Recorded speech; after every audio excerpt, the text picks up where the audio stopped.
قلبي وروحي أراح في لساني.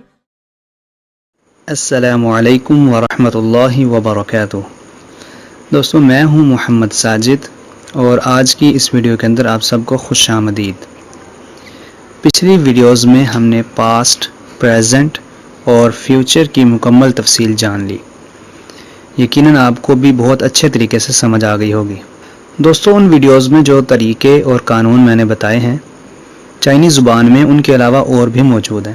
میں نے صرف آسان بتا دیے تاکہ بیسک چائنیز آپ کو آ جائے.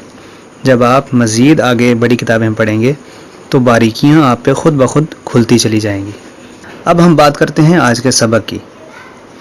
دوستو، آج کی ویڈیو میں ہم سیکھیں گے فعل امر اور فعل نہیں، مطلب وہ جملے جن میں کسی کام کا حکم دیا جاتا ہے اور کسی کام سے روکا جاتا ہے.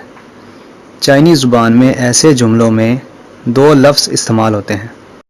تو دوستو، پہلے ہم بات کریں گے فعل امر کی. اگر کسی کو کوئی حکم دینا ہو، کسی کام کے کرنے کا کہنا ہو، تو اس کے لیے چائنیز زبان میں پا کا لفظ استعمال ہوتا ہے اور یہ جملہ کے آخر میں لگایا جاتا ہے. اب ہم مثال سے سمجھتے ہیں. گھر جاؤ، چھو چیا پا. تو جملہ کے آخر میں آپ نے پا لگا دیا تو وہ امر بن گیا کہ گھر جاؤ. دوسری مثال، چھر فن پا کھانا کھاؤ. تو اس جملے کے آخر میں بھی پا لگا دینے سے یہ امر بن جائے گا. تیسری مثال، بیٹھ جاؤ، زو پا. زو کا مطلب بیٹھنا، تو آخر میں پا لگایا تو اس میں حکم آ گیا کہ بیٹھ جائیں. دوستو، یہ آسان سا طریقہ تھا فعل امر بنانے کا.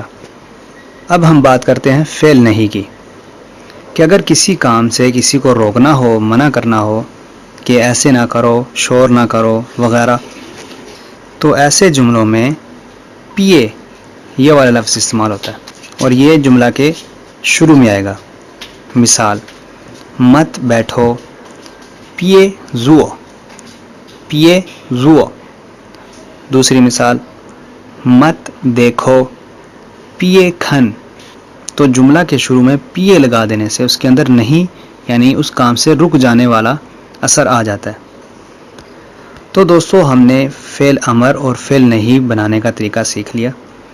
ان دونوں میں بنیادی فرق صرف اتنا سا ہے کہ فعل امر میں پا یہ جملہ کے آخر میں لگتا ہے اور فعل نہیں میں جو پیے نہیں کی علامت ہے یہ شروع میں لگے گی.